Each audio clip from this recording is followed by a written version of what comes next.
आइए इस वीडियो में हम लोग विज्ञान के एक बहुत ही महत्वपूर्ण क्वेश्चन पर चर्चा करेंगे जो आपके आने वाले बोर्ड एग्जाम के लिए काफ़ी महत्वपूर्ण होगा। इस वीडियो के अंदर में हम लोग एक बेहतरीन तरीका से जानने का प्रयास करेंगे कि आखिरकार ये जैव निम्नीकरणीय पदार्थ क्या होता है, अजैव निम्नीकरणीय पदार्थ क्या होता है। फिर इसके बाद एक बेहतरीन तरीका से जानने का प्रयास करेंगे कि पाइतंत्र में अपमार्जक की क्या भूमिका है। इस प्रश्न को ये प्रश्न बायोलॉजी से लिया गया है। क्लास 10th के जितने भी स्टूडेंट होंगे आप लोग इस वीडियो को ध्यान से देखिएगा, क्योंकि यहाँ से क्वेश्चन बनता है। चाहे एक ऑब्जेक्टिव पूछे चाहे सब्जेक्टिव पूछे, लेकिन यहाँ से क्वेश्चन बनता है। आप लोग क्वेश्चन बैंक को एक बार चेक कर लीजिएगा। अगर आपको हम पे विश्वास नहीं होता तो आप लोग एक बार क्वेश्चन बैंक को चेक कर लीजिएगा, यहाँ से क्वेश्चन पूछता है। आइए एक बेहतरीन तरीका से समझने का प्रयास करते हैं। नागिन एक बेहतरीन तरीका से समझने का प्रयास कीजिएगा। जैव निम्नीकरणीय का मतलब क्या होता है? निम्नीकरणीय का मतलब क्या होता है? सड़ना गड़ना, अपघटित होना। किसके सहायता से? जैव के सहायता से। जैव का मतलब क्या हुआ? सूक्ष्म जीव, वैसे पदार्थ जो सूक्ष्मजीव की सहायता से सड़ गल जाता है। जब भी किसी पदार्थ पर सूक्ष्मजीव का प्रभाव पड़ेगा, सूक्ष्मजीव उसके अंदर में जाएगा और जाने के बाद जब वो सड़ गल जाएगा तो उस स्थिति में उसको क्या कहेंगे? जैव निम्नीकरणीय पदार्थ। सबसे पहले आप लोग समझने पर ध्यान दीजिए, फिर इसके बाद हम इसके बारे में हम लिखा भी देंगे। अजैव निम्नीकरणीय पदार्थ का मतलब क्या हुआ? अजैव, जिस पर सूक्ष्मजीव का प्रभाव नहीं पड़े। वैसे पदार्थ। निम्नीकरणीय का मतलब क्या होता है? अपघटित होना। निम्नीकरणीय का मतलब क्या होता है? सड़ना गलना, वही ना। तो अजैव निम्नीकरणीय पदार्थ उस तरह के पदार्थ को कहते हैं जिस पर सूक्ष्मजीव का प्रभाव पड़ने पर भी वह सड़ेगा गलेगा नहीं। जैसे प्लास्टिक हो गया, बोतल हो गया, शीशा हो गया, धातु हो गया, इन सब पर क्या होगा? सूक्ष्मजीव का प्रभाव पड़ेगा भी तो वह सड़ेगा गलेगा नहीं। लेकिन छिलका हो गया, कोई भी सब्जी का छिलका हो गया, पेड़ हो गया, कोई भी पेड़ पौधा हो गया, ये सब क्या होगा? जब भी ये मिट्टी के संपर्क में जाएगा, मिट्टी में तरह तरह के सूक्ष्मजीव है, सूक्ष्मजीव को जब भी उसमें प्रवेश करेगा उस स्थिति में क्या होगा? वह सड़ गल जाएगा। तो वैसे पदार्थ को क्या कहेंगे? जैव निम्नीकरणीय पदार्थ। अब आइए भाई, ये जो क्वेश्चन है, पायतंत्र में अपमार्जक की क्या भूमिका है, इसको सबसे पहले एक बेहतरीन तरीका से समझिए। तो भाई, पायतंत्र में अपमार्जक की क्या भूमिका है, इस प्रश्न को एक बेहतरीन तरीका से जानने से पहले ये पायतंत्र होता क्या है, इसको सबसे पहले एक बेहतरीन तरीका से समझिए। और ये क्वेश्चंस भी आपके बोर्ड एग्जाम में कई बार क्वेश्चन पूछा गया है और यहाँ से विद्यार्थी को हमेशा कन्फ्यूजन में रहता है। कई बार आपके बोर्ड एग्जाम में पूछ लिया जाता है कि निम्नलिखित में कौन एक प्राकृतिक तंत्र है, निम्नलिखित में एक प्राकृतिक पाइतंत्र है। कई बार आपको बोर्ड एग्जाम में पूछ लिया जाता है निम्नलिखित में कौन एक कृत्रिम या मानव निर्मित पाइतंत्र है। और जितने भी टीचर का एग्जाम है, अभी हम लोग जो है थोड़ा समय मिलता है तो कभी कभी कंपटीशन का भी बुक देख लेते हैं। जितने भी टीचर का एग्जाम होता है, शिक्षक जो प्रक्रिया भर्ती आता है ना, उस स्थिति में पाइतंत्र एक चैप्टर है। जब भी आप लोगों को भी तो मौका तो मिलेगा ही, एक न एक दिन आप भी वैकेंसी के लिए तैयारी कीजिएगा ही, नौकरी के लिए तैयारी तो कीजिएगा ही, वैकेंसी आएगा। अगर आपको शिक्षक बनना रहे तो शिक्षक में हम अभी पढ़ जो रहे हैं इसके बारे में, शिक्षक के लिए, एक शिक्षक बनने के लिए कौन कौन सा सिलेबस देखना पड़ता है, तो उसमें एक चैप्टर दिया है पाइतंत्र। पाइतंत्र का मतलब समझिए, ये बहुत ही क्रिटिकल है। और हमारे चैनल पर जो सबसे पहला वीडियो और सबसे बेहतरीन वीडियो गया था, सबसे बेहतरीन वीडियो का मतलब कि सबसे ज़्यादा व्यूज़ गया था, वो पाइतंत्र ही है और अभी तक चल रहा है। आप लोग यूट्यूब पे सर्च करके देख लीजिएगा पाइतंत्र क्या है। उसमें हालांकि कम समझा है, लेकिन फिर भी वह 1 नंबर रैंक करेगा। 1 नंबर यानी 2 नंबर या 3 नंबर में आएगा ही। चाहे आप किसी भी मोबाइल से सर्च कीजिएगा, किसी भी लैपटॉप में सर्च कीजिएगा, तो पाइतंत्र के बारे में हमारा वीडियो जाएगा ही। वही एक ऐसा वीडियो है जहाँ से सब्सक्राइबर भी आया था और जहाँ से कुछ मोटिवेशन भी मिला था कि हमको अगला वीडियो बनाना चाहिए। अब आइए एक बेहतरीन तरीका से पाइतंत्र के बारे में समझने का प्रयास करते हैं। बहुत ही महत्वपूर्ण टॉपिक है जो आपके आने वाले 10th के बोर्ड एग्जाम के लिए तो महत्वपूर्ण है ही है, और इसके साथ साथ कई प्रकार के प्रतियोगी परीक्षाओं में, शिक्षक के प्रतियोगी परीक्षाओं में और बहुत सारे एग्जामों में पूछा जाता है। पारी का मतलब क्या होता है? पर्यावरण। और तंत्र का मतलब होता है एक भाग, इकाई, सिस्टम। हमारे पर्यावरण के चारों ओर देखिए तो इसी पर्यावरण के अंदर में हम लोग अपना जीवन यापन करने के लिए प्रत्येक जीवों पर क्या है? निर्भर है। यानी कि सजीवों का आपस में ही, सजीवों का आपसी संबंध, सजीवों का आपसी एवं पर्यावरण के बीच जब निर्भरता हो जाएगी, सजीवों का आपसी एवं पर्यावरण के बीच परस्पर निर्भरता ही क्या कहलाता है? पाइतंत्र कहलाता है। अभी आप लोग एक बेहतरीन तरीका से नहीं समझे होंगे, अब एक बेहतरीन तरीका समझिए। जैसे कि हम सभी जानते हैं, जैसे सभी जीवों के अंतर्गत हम लोग आगे, इसके बाद घास फूस, पेड़ पौधा, इसके बाद जितने भी जानवर होते हैं, सब एक सजीव जगत का निर्माण करते हैं। हमारे पर्यावरण के अंतर में जितने भी सजीव समूह है, उस सजीव समूह को एक विशेष नाम दिया गया है, जैव मंडल। जैसे कि अब इसको एक बेहतरीन तरीके से लिखेंगे तो लिखेंगे कैसे? जैसे सभी जीव, जैसे कि पेड़ पौधा, मानव, इसके बाद जंगली जानवर, एक सजीव जगत का निर्माण करता है। यहाँ तक कि सूक्ष्मजीव भी एक सजीव जगत का निर्माण करता है, जिसे हम लोग जैव मंडल करते हैं। इस जैव मंडल के अंदर में ये सभी जीव अपना जीवन यापन करने के लिए कहीं न कहीं एक दूसरे पर निर्भर है। सच में भाई हम मनुष्य हुए, हम लोग पेड़-पौधा पे निर्भर है। इसके साथ सिर्फ़ पेड़-पौधा पर निर्भर नहीं है। हकीकत में देखिएगा तो 90% अधिकांश चीज़ों की पूर्ति के लिए हम लोग पेड़-पौधा पर निर्भर है। ये बात तो तय है और इसके साथ ही साथ हम लोग जीव-जंतुओं पर भी निर्भर है। अगर गाय-भैंस नहीं रहेगा, इसके बाद बकरी-खस्सी नहीं रहेगा तो उसका मांस कहाँ से खाएँगे? दूध कहाँ से प्राप्ति करेंगे? जलावन कहाँ से लाएँगे? तो हम लोगों का प्रकृति के साथ एक ख़ास रिलेशन है, एक ख़ास संबंध है। मनुष्य का मनुष्य के साथ रिलेशन है। जैसे कि हम आपके लिए शिक्षक हुए, हम आपको पढ़ाते हैं, तो हमारा आपके बीच में परस्पर निर्भरता है ना। हम आपको आप थोड़ा नहीं चाहते तो कुछ ना कुछ आप डिपेंडेंट करते हैं एक शिक्षक पे और दुनिया का कोई भी इंसान या कोई भी व्यक्ति शिक्षा पाने के लिए कहीं न कहीं गुरु पे तो डिपेंडेंट होता है। अब बिना गुरु का एक अच्छा ज्ञान तो नहीं हो सकता। क्या होता चंद्रगुप्त मौर्य के सामने में चाणक्य नहीं आता? क्या होता अगर गुरु द्रोणाचार्य किसके जीवन में नहीं आता? कौरव पांडव के जीवन में नहीं आता? क्या होता जब गुरु संदीपन श्री कृष्ण और सुदामा के जीवन में नहीं आता? क्या होता है जब गुरु वशिष्ठ श्री राम भगवान और इसके सहपाठियों के बीच में नहीं आता? तो एक बेहतर अस्तित्व बनाने के लिए, एक बेहतर शेप और साइज़ का निर्माण करने के लिए आपको गुरु के संपर्क में जाना ही पड़ेगा। चाहे गुरु आप गुरु के पास जिस तरह का नॉलेज है उसी तरह का देगा, लेकिन आप एक बेहतर प्रक्रिया में गुजरना चाहते हैं, एक बेहतर इंसान बनना चाहते हो, आपको कहीं न कहीं गुरु की आवश्यकता होगी ही। तो ये हमारा और गुरु के बीच में और हमारा और आपके बीच में रिलेशन है ना, संबंध है ना, आप हम पे कहीं न कहीं कुछ हद तक निर्भर तो है ही है। तो सजीवों का साथ रिलेशन, जैसे मान के चलिए कोई डॉक्टर है, हम उसके पास जाते हैं इलाज कराने के लिए, हमारा उसके पास रिलेशन है ना। सजीवों के बीच रिलेशन है और जब सजीवों का आपसी रिलेशन है और यही रिलेशन सजीवों का आपसी रिलेशन और यही रिलेशन जब पर्यावरण के बीच में परस्पर हम लोग निर्भर हो जाते हैं। सजीवों का आपसी एवं पर्यावरण के बीच परस्पर निर्भरता ही पाइतंत्र कहलाता है। अभी भी आप लोग नहीं समझे होंगे, एक बेहतरीन तरीका से समझने का प्रयास कीजिए। अब यहाँ पे हम क्लियर कर रहे हैं कि आखिरकार ये पाइतंत्र कहते किसको है, इसको डिफाइन किस तरह से करेंगे। सभी जीव जैसे कि पेड़ पौधा, मानव, इसके बाद जंगली जानवर, यहाँ तक कि सूक्ष्म जीव भी एक सजीव जगत का निर्माण करते हैं जिसे हम लोग जैव मंडल कहते हैं। इसी जैव मंडल के अंदर में जितने भी जीव होते हैं अपना जीवन यापन करने के लिए वे एक दूसरे पर निर्भर करते हैं। तो इसीलिए सजीवों का खुद के साथ खुद का रिलेशन है और इसके साथ ही साथ पर्यावरण के बीच में भी रिलेशन है। पर्यावरण के बीच में हमेशा रिलेशन रहेगा क्योंकि हम लोग रह रहे हैं पर्यावरण के संपर्क में। हमारे चारों ओर क्या है? वायु है। पृथ्वी के चारों ओर वायु के आवरण को क्या कहता है? वायुमंडल। अब भाई पर्यावरण के बारे में तो आप लोग जानते हो। इसी पर्यावरण के ना दो घटक होते हैं, एक होता है प्राकृतिक, एक होता है मानव निर्मित। प्राकृतिक का मतलब क्या हुआ? वायु हो गया, जल हो गया, पवन हो गया, भूमि हो गया, ये प्राकृतिक है। पर्यावरण के दो घटक या पारितंत्र के दो घटक इस तरह से समझने का प्रयास किया। एक मानव निर्मित, हम लोग जितने भी वस्तुओं के निर्माण करते हैं, चाहे टेबल हो गया, चाहे पंखा हो गया, चाहे लाइट हो गया, कोई भी चीज़, चाहे ईंटा हो गया, चाहे कोई मकान घर हो गया, ये पारितंत्र के दो घटक है। पर्यावरण के भी दो घटक, एक जैव घटक होता है, एक अजैव घटक होता है। तो इसी जैव मंडल के अंदर में क्या होता है, सभी प्राणी अपना जीवन यापन करने के लिए कहीं ना कहीं एक दूसरे पर निर्भर है और सच में भाई एक दूसरे के साथ संबंध है, एक दूसरे के पर निर्भर करता है। और इसके साथ ही साथ फिर अंतिम में लिखेंगे, अतः सजीवों का आपसी एवं पर्यावरण के बीच परस्पर निर्भरता ही क्या कहलाता है? पाइतंत्र कहलाता है। इस तरह से आपके बोर्ड एग्जाम में कई बार क्वेश्चन पूछ लिया जाता है, निम्नलिखित में कौन एक प्राकृतिक पाइतंत्र है? तो नदी हो गया, झरना हो गया, इसके बाद क्या हो गया? वन हो गया। इसके बाद पूछ लिया था निम्नलिखित में कौन मानव निर्मित प्राकृतिक तंत्र है? तो मानव निर्मित प्राकृतिक तंत्र में हो गया बगीचा हो गया, इसके बाद पोखर हो गया, तालाब तो हो गया ये प्राकृतिक तंत्र। प्राकृतिक पारितंत्र के अंदर में तालाब हो गया। कहीं पर मान के चलिए नदी में पानी आ रहा है, कहीं पर वो पानी कहीं पर अपने आप इकट्ठा हो जाता है, तो उसी को कहते हैं तालाब। तालाब को हम लोग रचना नहीं करते, हम लोग तो रचना करते हैं किसका? कुआं का निर्माण करते हैं, खेत का निर्माण करते हैं, बगीचा बनाते हैं। तो बगीचा के माध्यम से एक बेहतरीन तरीका समझने का प्रयास कीजिए कि आखिरकार ये पारितंत्र होता तो होता क्या है। एक बगीचा के अंदर में तरह तरह के फूल, तरह तरह के जीव जंतु, तरह तरह के मान के चलिए छोटे छोटे पक्षी होता है, तरह तरह के छोटे छोटे कीटाणु होता है। तो ये बगीचा के अंदर में जितने भी जीव पाए जाते हैं वो अपना जीवन यापन करने के लिए कहीं ना कहीं दूसरे पर निर्भर है। वो उसको खाता है, फिर वो उसको खाता है, मतलब कि चलिए ना छोटा छोटा जो है कीट को खाता है, मेढक, फिर गरुड़ों का दूसरा कोई जीव खाता है।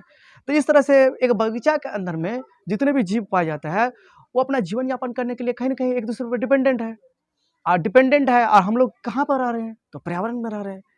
तो सजीवों का आपसी खुद के साथ रिलेशन, सजीवों का खुद के साथ परस्पर निर्भरता एवं पर्यावरण के बीच भी निर्भरता, क्योंकि पर्यावरण हमारा शुद्ध नहीं रहेगा तो हम लोग एक बेहतर जीवन किस तरह से जिएंगे? अगर पर्यावरण ही हमारा पवित्र नहीं रहेगा, स्वस्थ नहीं रहेगा, स्वच्छ नहीं रहेगा, तो उसी दिन तो हमारा जीवन पर असर पड़ेगा ना। हम लोग बहुत हद तक पर्यावरण पर निर्भर है।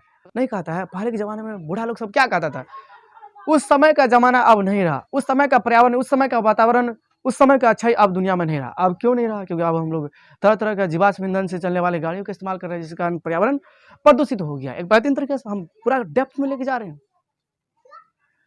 तो पर्यावरण का एक सजीव प्राणी के बीच बहुत खास रिलेशन है। पर्यावरण, हम लोग कोई भी काम करेंगे तो इसी पर्यावरण के अंदर में रह के काम करेंगे। पर्यावरण से तो बाहर जा नहीं सकते। पर्यावरण का मतलब जहाँ पे भूमि हो, जहाँ पे वायु हो, जहाँ पे ऑक्सीजन हो, ये पर्यावरण का ही ना अंग है, प्राकृतिक अंग है। अंग भी कह सकते हैं, प्राकृतिक घटक है। 2 घटक होते हैं, एक जैव घटक, एक अजैव घटक। एक बेहतरीन तरीके से समझने का प्रयास कीजिए। जैव घटक के अंदर में जितने भी सजीव प्राणी आ गया, जितने भी सजीव प्राणी है वो जैव घटक के अंतर्गत आएगा, और जितने भी निर्जीव पदार्थ है, निर्जीव प्राणी है, वो अजैव घटक के अंतर्गत आएगा। एक बेहतरीन तरीके से समझने का प्रयास कीजिए। आखिरकार ये पाई तंत्र कहते किसको है? क्लियर कट कर रहे हैं। इससे पहले भी बार-बार हम समझाने की कोशिश किए कि जब भी आपको पाई तंत्र के बारे में पूछा जाए कि आखिरकार पाई तंत्र कहते किसको है, तो उसके बारे में आप लिखिएगा। सभी जीव, जैसे कि पेड़-पौधा, जीव-जंतु, यहाँ तक कि मानव भी एक सजीव जगत का निर्माण करते हैं, जिसे हम लोग जैव मंडल कहते हैं। इसी जैव मंडल के अंदर में सभी जीव अपना जीवन यापन करने के लिए एक दूसरे पर निर्भर रहते हैं। तो सजीवों का आपसी का मतलब क्या हुआ? सजीवों का खुद के साथ रिलेशन, उस पर निर्भरता, और रिलेशन और किसके साथ बनाएगा? तो पर्यावरण के साथ रिलेशन बना। हमेशा जब भी दुनिया धरती पर कोई भी इंसान रहेगा तो पर्यावरण के बीच में उसको रिलेशन बनाना ही पड़ेगा। तो इसे हम लोग कहते हैं पाई तंत्र।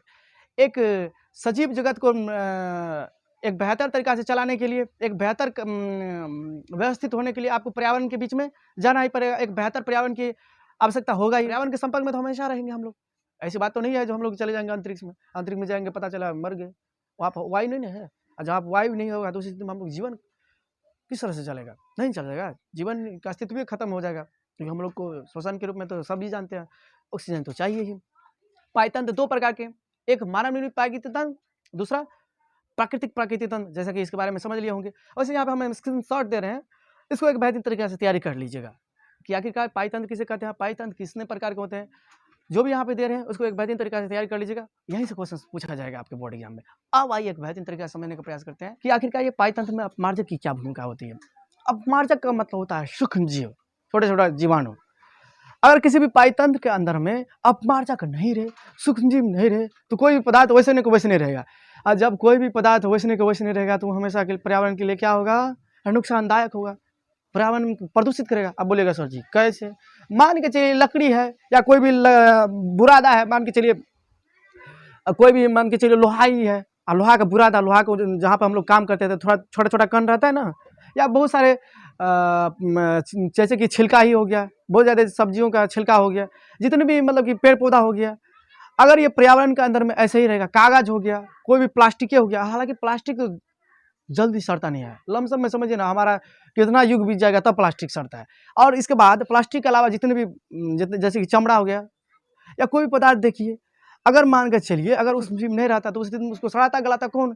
सूक्ष्मजीव में ही ना किसी दूसरे पदार्थ में प्रवेश करके उसको सड़ाने गलाने का काम करता है। अगर सड़ाने गलाने का काम नहीं होता तो प्रकृति में क्या होता है? पर्यावरण जस का तस कोई भी पदार्थ रहने से क्या होता है? हानि होता है। पर्यावरण हमेशा प्रदूषित रहता है। तो पायतंत्र में अपमार्जक की क्या भूमिका है? एक बहुत ही महत्वपूर्ण भूमिका है। एक पायतंत्र में अपमार्जक की यह भूमिका है, अगर ये नहीं रहेगा, सूक्ष्मजीव नहीं रहेगा, तो उस स्थिति में पायतंत्र के अंदर में जितने भी अपशिष्ट पदार्थ है उसका अपघटन नहीं हो पाएगा। जब ये अपघटन नहीं हो पाएगा तो उस स्थिति में क्या होगा? पर्यावरण के लिए हमेशा खतरा बना रहेगा, पर्यावरण को प्रदूषित करेगा। एक बेहतरीन तरीका समझने का प्रयास कीजिए। ये अपमार्जक क्या होता है? सूक्ष्मजीव की तरह होता है। जो सूक्ष्मजीव हमारे वातावरण में, हमारे पर्यावरण में, हमारे पायतंत्र के अंदर में जितने भी पदार्थ होते हैं उसको सड़ाने गलाने का काम करता है। और जब ये सड़ेगा गलेगा वह मिट्टी में मिल जाएगा, इससे हमारा पर्यावरण स्वच्छ हो जाएगा, शुद्धिकरण हो जाएगा। तो जिस तरह से हम लोग अभी है, अगर उसी तरह से रहेंगे, खराब है खराबे रहिएगा उस स्थिति में तो और खराब होते जाइएगा। तो खराब को अच्छा बनाने के लिए उसमें सुधार की आवश्यकता होगी। ये सुधार कर देता है अपमार्जक। समझने का प्रयास किया यहाँ पे। अपमार्जक का मतलब क्या होता है? अपमार्जक का मतलब सूक्ष्मजीव। जो सूक्ष्मजीव का काम के बारे में तो आप लोग जानते ही हो, कोई भी पदार्थ को सड़ाने गलाने का काम करता है। और जब ये सड़ेगा गलेगा वो पर्यावरण के लिए दूषित होगा नहीं, पर्यावरण के लिए प्रदूषित करेगा नहीं। बात को समझिए। अगर सड़ेगा गलेगा नहीं, उस दिन वैसे नहीं रहेगा, डेली के प्रदूषण छोड़ेगा तरह का। और सड़ने गलने के बाद क्या वो मिट्टी में मिल जाता है, वो धीरे क्या होता है? खाद का निर्माण होता है। वो मिट्टी के लिए फायदाकारी होता है ना। खाद क्या होता है? खाद के बारे में तो आप जैसा कि आप जानते हो, खाद क्या है? एक कार्बनिक पदार्थ है। खाद और उर्वरक में क्या अंतर है, इसको भी एक बेहतरीन तरीका से समझने का प्रयास कीजिए। खाद क्या होता है, एक कार्बनिक पदार्थ होता है जिसका निर्माण छोटे छोटे जीव जंतु के अपशिष्ट, पेड़ पौधा के अपशिष्ट से होता है, यही ना होता है। खाद का निर्माण हम लोग ऐसे ही कर लेते हैं, लेकिन उर्वरक का निर्माण फैक्ट्रियों में होगा एक बेहतरीन तरीका, जैसे कि जितने भी यूरिया, पोटास, कैल्शियम, जिसमें रासायनिक तत्वों का मिश्रण होता है उसे हम लोग कहते हैं उर्वरक। लेकिन विद्यार्थी हमेशा हम लोग भी क्या करते हैं, जब भी दुकान जाते हैं तो उस स्थिति में हम लोग कहते हैं खाद लाइए, जबकि हम लोग लाने जाते हैं उर्वरक। उसको उर्वरक बोलना चाहिए। बहुत ज़्यादा गलत स्टेटमेंट बोलते रहते हैं, जैसे कि चूड़ा कुटाने के लिए जाते हैं, चूड़े को कुटाने के लिए जाएंगे। बहुत ज़्यादा हमेशा एक गलत बात बोलते रहते हैं, तो गलत बात नहीं बोलना है ना। तो खाद का मतलब क्या हुआ, पेड़ पौधा और छोटे छोटे जीव जंतु के अपशिष्ट के सड़ने गलने से क्या होता है, एक खाद का निर्माण होता है, समझ गए ना। इसका निर्माण हम लोग ऐसे ही कर सकते हैं, घरों में भी कर सकते हैं, करते भी हैं। गोबर और इस सब का छिड़काव करते हैं ना खेतों के अंदर में। तो आप लोगों ने एक बेहतरीन तरीका समझ लिए होंगे कि आखिरकार ये जैव निम्नीकरणीय और अजैव निम्नीकरणीय और पायतंत्र में अपमार्जक की क्या भूमिका है। एक बेहतरीन तरीका से लिखने का प्रयास कीजिए। जैव निम्नीकरणीय का परिभाषा लिखिए। नागेंद्र समझ रहे हो? देव अरे बेवकूफ रे।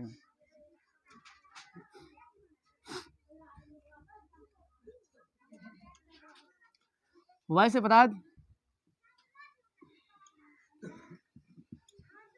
जो सूक्ष्मजीव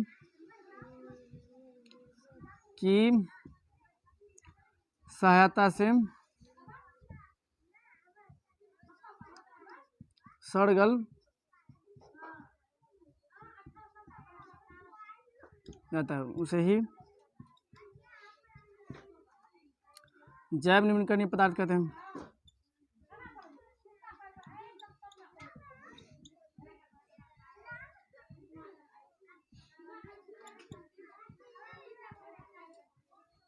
जैसे केला के छिलका,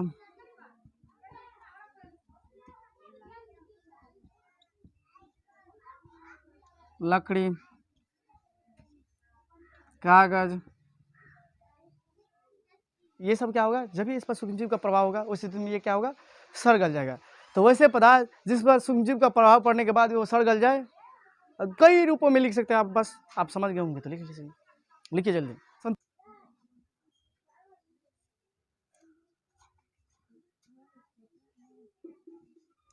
अजैव निम्नीकरणीय पदार्थ, इसको किस रूप में डिफाइन करेंगे, परिभाषित करेंगे। वैसे पदार्थ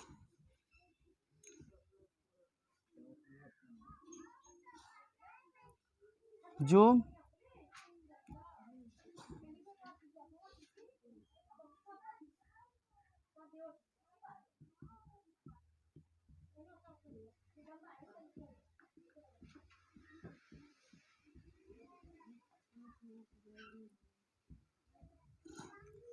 यानी तो वैसे पदार्थ जिस पर सूक्ष्मजीव का प्रभाव पड़ने के बाद वह अब घटित नहीं होता है, कई रूपों में लिख सकते हैं। तो एक बार समझ जाइएगा, तो कई रूपों में लिख सकते हैं।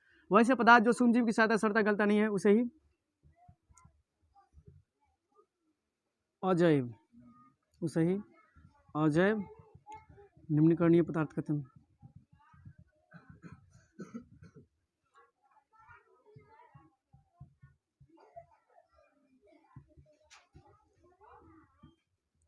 जैसे प्लास्टिक, पॉलीथीन, शीशा, ये सब एक ऐसे पदार्थ है जिस पर सूक्ष्मजीव का प्रभाव पड़ने के बाद भी ये सड़ेगा गलनेगा नहीं, यानी कि अपघटित नहीं होगा। वैसे पदार्थ जिस पर सूक्ष्मजीव का प्रभाव पड़ने के बाद भी वह अपघटित ना हो, अपघटित का मतलब वह उसका सड़ेगा गलेगा नहीं, तो उस तरह के पदार्थ को कहते हैं अजैव निम्नीकरणीय के पदार्थ। आज इस वीडियो में हम लोग ये जैविक आवर्धन क्या होता है, इस प्रश्न को एक बेहतरीन तरीके से समझने का प्रयास करेंगे। और ये प्रश्न आपके आने वाले बोर्ड एग्जाम की दृष्टि से काफ़ी महत्वपूर्ण है। इस तरह का क्वेश्चन आपके बोर्ड एग्जाम में कई बार क्वेश्चन पूछा गया है। यकीन नहीं आता है तो आप लोग एक बार क्वेश्चन बैंक को एक बार पलट करके देख लीजिएगा, इस तरह का क्वेश्चन आपको क्वेश्चन बैंक में देखने को मिलेगा। तो चलिए दोस्तों, इस प्रश्न को एक बेहतरीन तरीके से समझने का प्रयास करते हैं। तो जैसा कि हम सभी जानते हैं कि एक फसल को उपजाने के लिए जब भी उस फसल के अंदर में अगर बीमारी आती है, तरह तरह की जो उसके में अंदर में कीटाणु फंस जाता है, कीटाणु लग जाता है, तो उस स्थिति में हम लोग कीटनाशक और तरह तरह के रसायन का इस्तेमाल करते हैं। तो जब हम लोग रसायन का इस्तेमाल करते हैं, तरह तरह के कीटनाशक दवाई का प्रयोग करते हैं, तो वे सारी कीटनाशक दवाई, वे सारे रासायनिक पदार्थ क्या हो जाता है, उसको ले लेता है शरीर के अंदर में कौन, पेड़ पौधा। और जब वही पेड़ पौधा सारे रासायनिक पदार्थों को लेता है तो उसी पेड़ पौधा से जो उत्पादित वस्तुएं हैं, चाहे गेहूँ हुआ, चाहे धान हो गया, चाहे तरह तरह के भोज्य पदार्थ हुआ, तरह तरह की वस्तुएं हो गया, तरह तरह के फसल हो गया, उसको भी ना हम लोग खाने का प्रयास करते हैं। तो सबसे पहले एक बेहतरीन तरीका समझने का प्रयास कीजिए। तो जो भी पेड़ पौधा को उपजाते हैं, अगर उस स्थिति में उसमें अगर बीमारी या कीटाणु तरह तरह के अगर रोग लग जाता है तो उसी रोग को हटाने के लिए हम लोग तरह तरह के रासायनिक का प्रयोग करते हैं, तरह तरह की कीटनाशक दवाइयों का इस्तेमाल करते हैं। वही सारे कीटनाशक दवाई को क्या ले लेता है, पेड़ पौधा ले लेता है, और फिर यही पेड़ पौधा को हम लोग खाते हैं। तो वही कीटनाशक दवाई, वही कीटनाशक रसायन, वही हानिकारक रसायन, वही रासायनिक केमिकल पदार्थों की मात्रा हमारे शरीर के अंदर में भी चली जाती है। जब हमारे शरीर के अंदर में चली जाती है तो जैसा कि हम सभी जानते हैं, कोई भी बात एक व्यक्ति से दूसरे व्यक्ति में गया, फिर दूसरे व्यक्ति से तीसरे व्यक्ति में गया, तो इस स्थिति में क्या होता है, वह बात ज़्यादा फैलता है। तो इस बात से आप लोग एक बेहतरीन तरीका समझने का प्रयास कीजिए। यही है क्या, जैव संवर्धन या जैविक आवर्धन। एक बेहतरीन तरीका समझने का प्रयास कीजिए। अब आइए यहाँ पे बोर्ड पे हम किस तरह से लिखे हैं, जो बात अभी हम आपको समझाने का प्रयास किए हैं उसी बात को देखिए यहाँ पे हम बोर्ड पर किस तरह से लिखे हैं। तो यहाँ देखिए लिखे हैं, जब आहार श्रृंखला में हानिकारक रासायनिक की मात्रा एक पोषी स्तर से यहाँ देखिए एक पोषी स्तर से दूसरे पोषी स्तर में जाने पर वृद्धि होती है तो उसे ही हम लोग कहते हैं जैव आवर्धन। इसी जैव आवर्धन को हम लोग कहते हैं जैव संवर्धन, और इसे ही हम लोग कहते हैं जैविक आवर्धन। इस तरह से क्वेश्चन आपके बोर्ड एग्जाम में कई बार क्वेश्चन पूछा गया है, चाहे जैव आवर्धन बोलिए, चाहे जैव संवर्धन बोलिए, चाहे जैविक आवर्धन बोलिए। इन तीनों का मतलब, ये तीनों क्या है, एक ही बात है। एक बेहतरीन तरीका समझ गए होंगे कि जब भी हम लोग एक फसल को उपजाते हैं तो अगर उस स्थिति में मतलब क्या, हमेशा लगता ही है उसमें तरह तरह के कीटाणु, तरह तरह के रोग लग ही जाता है। और जब रोग लग जाता है तो उस स्थिति में हम उस रोग को भगाने के लिए, ताकि पेड़ पौधा अच्छा तरीका से फल दे, पेड़ पौधा अच्छी उपज दे, इसके लिए हम लोग क्या करते हैं, तरह तरह के केमिकल पदार्थों का, तरह तरह के रासायनिक दवाइयों का छिड़काव करते हैं। और वही रासायनिक दवा और रासायनिक केमिकल पदार्थ मिट्टी के माध्यम से जड़ अपने अंदर ले लेता है, तो पेड़ पौधा के अंदर में वो समाहित हो गया। अब पेड़ पौधा के अंदर में जब समाहित हो गया तो वो तो निकलेगा तो नहीं, और फिर वही पेड़ पौधा को हम लोग खाते हैं। तो उस स्थिति में होता क्या है, हमारे शरीर के अंदर में वही केमिकल पदार्थ, जिस केमिकल पदार्थ का इस्तेमाल हम लोगों ने पेड़ पौधे के अंदर में जो भी जीवाणु कीटाणु लगता है, तरह तरह के रोग लगता है, उसको हटाने के लिए किए थे, उसी केमिकल पदार्थों की मात्रा जब हम लोग उसी पेड़ पौधा को हम लोग खाते हैं तो उसी के संग में हमारे शरीर के अंदर में उसी रासायनिक पदार्थों की मात्रा हमारे शरीर के अंदर में बढ़ जाती है। उसे हम लोग कहते हैं जैविक आवर्धन अथवा जैव संवर्धन। तो हम आशा कर सकते हैं कि इस वीडियो के अंदर में हमने आपको जो भी समझाने का प्रयास किए हैं, आप लोगों ने उसके एक बेहतरीन तरीके से समझ लिए होंगे। तो चलिए दोस्तों, फिर मिलेंगे नए वीडियो में नए कंसेप्ट के साथ। और किसी भी बात को जो भी हम आपको समझाने की कोशिश करते रहते हैं उसको एक बेहतरीन तरीके से समझने का प्रयास कीजिए। और हो सके तो ज़्यादा से ज़्यादा, अभी समय आपके पास कम है तो इतने कम समय में, बहुत कम समय बचा हुआ है, लेकिन जो हार्ड वर्किंग वाला स्टूडेंट है, जो ज़्यादा मेहनत करता है, उसके लिए तो पर्याप्त समय है। तो यदि इस वीडियो को जो भी क्लास 10वीं के, खास करके क्लास 10वीं के स्टूडेंट जो भी देख रहे हो, तो एक काम कीजिए, आप लोग सारे क्वेश्चन बैंक को, सारे सवाल को एक बेहतरीन तरीका से सॉल्व कर लीजिए। आपको एग्जाम में कभी भी दिक्कत नहीं होगा। तो चलिए दोस्तों, फिर मिलेंगे नए वीडियो में नए कंसेप्ट के साथ। तो हम आशा कर सकते हैं, आशा नहीं विश्वास कर सकते हैं कि आप लोगों ने जैव संवर्धन किसे कहते हैं, यानी कि जैविक आवर्धन क्या होता है, इसको आप लोगों ने एक बेहतरीन तरीका से समझ लिए होंगे। तो बोलिएगा सर जी आपको तो बोर्ड पे पढ़ाना चाहिए, तो फिर आप यहाँ पर क्यों आए? इसलिए आए, ये वीडियो जो है जैव संवर्धन जैविक आवर्धन, ये वीडियो शूटिंग हुआ था किस दिन? तो ये शूटिंग हुआ था, ये विश्वकर्मा पूजा हुआ था ना, तो उसी दिन शूटिंग हुआ था। तो जब हम लोग शूटिंग कर रहे थे तो वीडियो बन गया था। उसी समय में हम सभी जानते हैं त्यौहार होता है तो उसी दिन में रेडियो गाना वाना तो बजते रहता है। तो जब हमने वीडियो आधा शूटिंग कर लिए थे, लेकिन उसी समय में क्या हुआ, रेडी बजने लगा। तो रेडी जब बजने लगा तो उसी दिन में हम लोग तो वीडियो तो बना नहीं सकते, क्योंकि आपको तो आवाज़ आ जाएगा। तो आवाज़ें आएगी तो उसी दिन में आप लोग तो पढ़िएगा नहीं। आप लोग को तो चाहिए पूरा साफ़ सुथरा, और होना भी चाहिए साफ़ सुथरा, क्वालिटी होना चाहिए ना। तो उस दिन हम जैव संवर्धन के बारे में तो कुछ थोड़ा तो वीडियो बना लिए थे, लेकिन पूरा वीडियो नहीं बन पाया था। तो जिसके वजह से जो भी त्रुटियाँ थी, उस त्रुटि को इस वीडियो के माध्यम से हमने सुधारने का प्रयास किए हैं।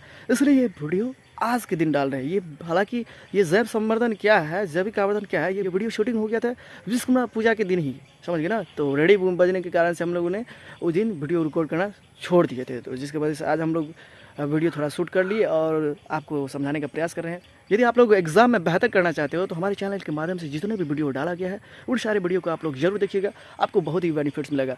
वैसे आपको ये प्रकृति का नज़ारा भी आपको अनोखा लगता होगा, बेहतरीन लगता होगा ना। वैसे आपको ये प्रकृति का नज़रिया भी काफ़ी अच्छा लगता होगा। देखिए तो कितना अच्छा लग रहा है चारों ओर। हमारे घर के बगल में देखिए यहाँ पे घना बास है, देख रहे हो ना, बहुत बड़ा एरिया के अंदर में जो है बाँस ही बाँस दिखाई पड़ेगा। इधर देखिए, इधर क्या है, इधर देखिए धान ही धान मिलेगा। धान की खेती देखिए विशाल मात्रा में किया हुआ है। इसके बाद तरह तरह के लोग घर भी बनाए हुए हैं। तो चलिए फिर मिलेंगे नेक्स्ट वीडियो के अंदर।